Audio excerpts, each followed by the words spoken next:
Alors aujourd'hui, j'avais envie de faire une vidéo un peu spéciale et de parler de vente. Parce que j'entends tellement d'entrepreneurs qui n'aiment pas se vendre. J'entends ça sans arrêt. Euh, les gens ont peur de déranger, ils ont peur de gêner, ils ont peur de passer pour un marchand de tapis, etc. C'est peut-être ton cas. Tu vois, moi, c'est un truc que je vois depuis des années maintenant. C'est cette crainte de vendre ses services, ses produits, etc. Il y a un vrai blocage par rapport à ça. Alors, je ne sais pas si c'est culturel, tu vois, vu que je bosse avec des Français, des Belges, des Suisses, etc. Je ne sais pas si c'est culturel, mais c'est un truc que je vois sans arrêt.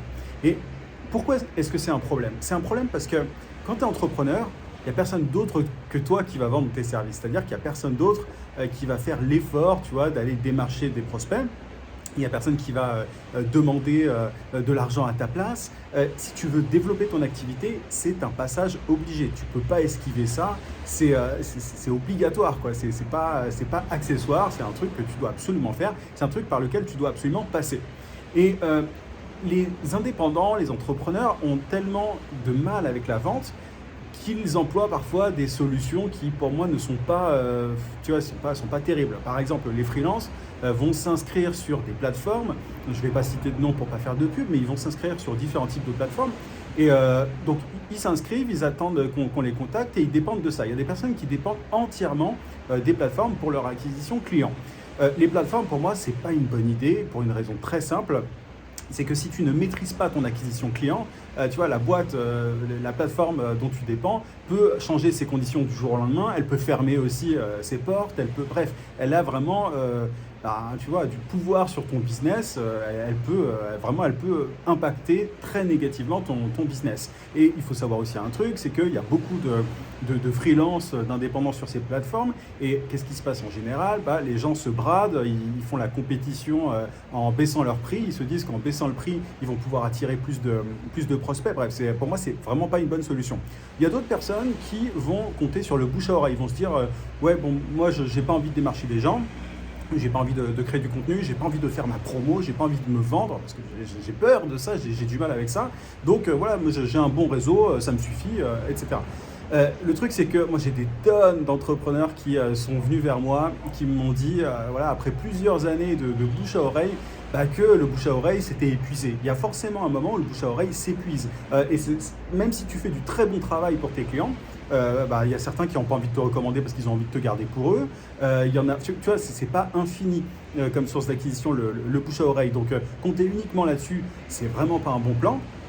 Si tu as peur de te vendre et que tu comptes uniquement sur les recommandations, fais gaffe parce que ça peut vraiment s'arrêter du jour au lendemain. Il y en a d'autres qui vont automatiser tu vois, leur acquisition client. Par exemple, sur LinkedIn, ils vont utiliser des robots, etc. Ils vont se dire au moins, voilà, j'automatise, je touche pas. Tu vois, ils se pincent le nez en faisant ça.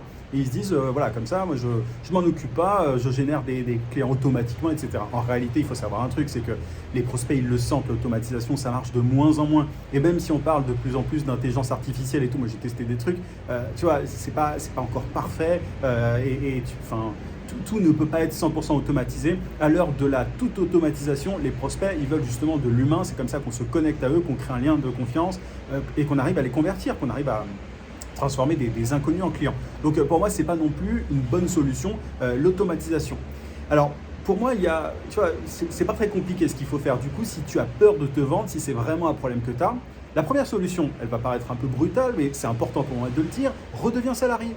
Parce que, en fait, si tu n'es pas prêt à sortir de ta zone de confort, si tu n'es pas prêt tu vois, à démarcher des prospects, à te vendre, personne d'autre le fera pour toi. Donc le mieux, c'est d'aller retourner dans un open space ou dans un bureau et de te faire payer pour le travail que tu fais. Il n'y a absolument rien de mal à ça. Tu vois, la majorité des gens sont salariés. Donc si tu as du mal à te vendre, peut-être que c'est pas pour toi l'entrepreneuriat. Donc la meilleure solution, c'est de redevenir salarié, de prendre un CDI, et puis voilà, comme ça tu t'emmerdes plus avec ces histoires-là. Tu n'as plus à sortir de ta zone de confort, tu es tranquille, tu as ton salaire à la fin du mois. Et puis basta. Sinon, l'autre solution, qui est un peu plus compliquée, et désolé, je vais être cru, mais c'est de se sortir les doigts. Parce qu'à un moment, encore une fois, si ton objectif, c'est d'être indépendant, d'être libre, tu vois, de générer assez de revenus pour faire ce que tu veux, ce que tu aimes, pour kiffer ta vie, bah, encore une fois, c'est à toi de le faire, c'est à toi d'aller prospecter, c'est à toi d'aller démarcher. C'est vraiment la base de l'entrepreneuriat, tu vois, le démarchage, le fait de se vendre. Et pour moi, en fait, souvent ce qui se passe, c'est que les gens ont une mauvaise vision de la vente. Ils n'aiment pas se vendre parce qu'ils croient qu'en réalité, tu vois, moi j'aime pas cette expression, se vendre, parce que c'est pas vraiment ce qu'il faut faire. Pour convertir des prospects en clients, pour convaincre des personnes de te faire confiance, de payer tes services, il ne faut pas dire coucou, est-ce que vous voulez acheter mes services? Ça, c'est une vision ultra archaïque, ultra traditionnelle et qui ne marche plus de la vente. Et souvent, en fait, les gens ont du mal avec la vente parce qu'ils ont une mauvaise perception de ça. Pour moi, la prospection notamment, c'est simplement le fait d'apporter de la valeur, d'être utile à des gens. Moi, j'ai aucun problème, par exemple, avec le fait de vendre mes services, simplement parce que je sais que j'ai des choses à apporter aux gens en face. Quand j'écris un message à quelqu'un, je sais que je ne le dérange pas. J'ai tellement de valeur à lui apporter que voilà, je ne me sens pas gêné, j'ai pas l'impression de faire mon marchand de tapis ou quoi, parce que je peux énormément aider les personnes avec qui j'échange, que j'aborde en fait. Donc il y a vraiment tu vois, un problème de mindset par rapport à ça. Faut pas se voir comme un marchand de tapis. Si tu te vois comme un marchand de tapis, comme quelqu'un qui force, etc., c'est que tu n'es pas confiant en réalité par rapport à ce que tu proposes. Donc peut-être que tu dois changer ton offre, peut-être tu vois, que tu dois proposer autre chose, peut-être que tu dois monter en compétence jusqu'au moment où tu seras parfaitement confiant par rapport à ce que par rapport à ton service, tu vois, peut-être que ton service ne peut pas apporter assez de valeur et dans ce cas-là, ok, je comprends que tu aies peur, que tu sois gêné à l'idée de te vendre, mais dans ce cas-là, va bosser encore sur tes compétences, monte en compétences, forme-toi, tu vois, pratique aussi évidemment, tu peux pratiquer, tu vois, avant de proposer tes services à des gens, tu peux pratiquer sur ton propre cas. Tu vois, moi par exemple, avant de commencer à faire de la publicité Facebook pour des clients quand j'ai démarré, j'ai fait de la publicité Facebook avec mon propre argent et j'ai testé moi-même parce que j'avais un groupe de musique, donc je faisais des tests. Alors ça vaut ce que ça vaut comme test, mais je me suis tu vois, lancé comme ça. J'ai fait de premiers tests pour moi avant de proposer mes services pour d'autres. Ça m'a permis de dédramatiser un peu le truc, tu vois, de m'entraîner et j'ai été au fur et à mesure de plus en plus confiant par rapport à mon service. Mais il faut absolument que voilà, tu acceptes ça en fait, de vendre parce que c'est la base. Il n'y a personne qui va le faire pour toi et il faut absolument que tu sois confiant par rapport à la valeur de ce que tu proposes et c'est comme ça que ça va être naturel pour toi et que tu vas comprendre que la vente n'est pas quelque chose, tu vois, c'est pas ce truc frontal, super agressif qu'on a en tête, en mode, tu vois, on a tous en tête ceux qui frappent à la porte, tu vois, pour vendre un truc, ou alors ceux qui démarchent au téléphone, les gros relous qui te démarchent pour te vendre un truc. C'est pas ça la vente. La vraie vente, telle que moi en tout cas je l'entends, c'est pas ça. Et tu vois, moi de base, enfin, je reviens vraiment de loin par rapport à la vente parce que de base je suis ultra, alors je suis toujours très introverti, et de base j'étais ultra timide, tu vois, à l'école, j'osais même pas, enfin j'avais trop de mal à parler aux gens, etc. Et du coup quand je me suis lancé, j'étais un peu face à ce défi-là aussi, tu vois, c'est pour ça que j'en parle aujourd'hui, que je suis aussi voilà, direct, c'est que je sais que ça en vaut la peine de sortir de sa zone de confort. Et au départ, moi j'étais un peu voilà, face à moi-même, je me disais bon, il me faut des clients, je suis ultra, voilà, je suis ultra gêné par rapport à ça, j'ai peur de faire ça, je sais pas comment on fait, j'ai pas envie de déranger et tout. Mais je me suis fait violence parce que je savais que c'était le seul et unique moyen d'atteindre mes objectifs. Pour pouvoir gagner sa vie en tant qu'entrepreneur quand on vend ses services, il faut convaincre des gens. Comment est-ce qu'on fait pour convaincre des gens? En allant au contact. Et tu vois, donc même si j'étais ultra timide de base, que je n'osais pas parler aux gens et tout, bah, j'ai commencé à le faire, je me suis forcé, c'était très gênant des fois, je me suis planté, parfois il m'arrivait même de faire vraiment n'importe comment, enfin de m'y prendre vraiment très mal. On m'a déjà dit plusieurs fois d'ailleurs, tu vois, parfois en fait, vu que j'étais pas confiant, je surjouais. Donc ce que je faisais, c'est que voilà, quand j'appelais notamment un prospect, je surjouais un peu. On m'a déjà dit une fois, vous avez un ton un peu agressif, etc. Les gens me trouvaient un peu, il y avait des gens qui me trouvaient un peu trop cash, un peu trop direct et tout. Donc j'ai ajusté et j'ai tiré des leçons de mes expériences. J'ai tiré des leçons quand je faisais une erreur et qu'on me le disait. Je notais, jusqu'à ce qu'aujourd'hui, ça soit quelque chose de naturel pour moi. Et c'est pour ça que là, maintenant, avec les années, je n'ai absolument plus aucun problème avec la vente. Quand je propose mes services à quelqu'un, c'est parce que je sais que je peux lui faire gagner 100 fois plus que ce que je lui demande.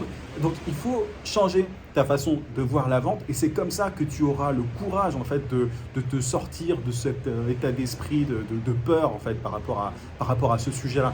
Parce que de toute façon, il va falloir que tu sortes de ta zone de confort, il va falloir que tu vendes. Donc, si tu veux être libre, indépendant, gagner ta vie en tant qu'indépendant. Voilà, donc soit tu restes dans ta zone de confort, tu te dis, ou tu reprends un job, tu vois, tu redeviens salarié, tu vas trouver un job, et il n'y a aucun mal avec ça. Moi, je ne critique pas du tout le salariat, je ne fais pas partie de ces gens-là.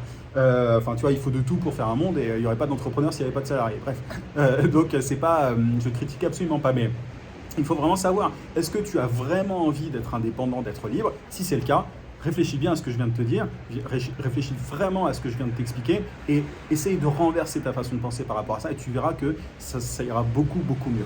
Et si tu veux creuser ce sujet justement de la vente, de comment est-ce qu'on démarche des clients potentiels, comment est-ce qu'on démarche des prospects, comment est-ce qu'on convainc une personne de nous faire confiance, comment on gagne en autorité, etc. C'est vraiment un sujet, ce sont des sujets que j'aborde en détail dans ce que j'appelle mes emails secrets. Tu as le lien d'inscription en description. Tu peux aussi cliquer sur le i pour t'inscrire.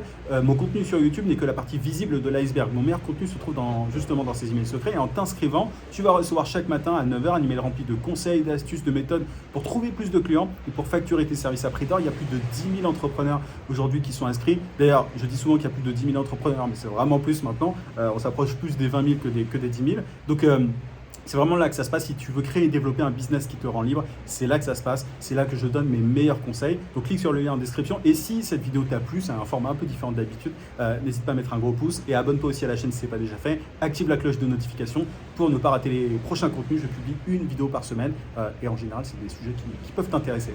Voilà, je te souhaite plein de succès en tout cas et à très vite. À plus.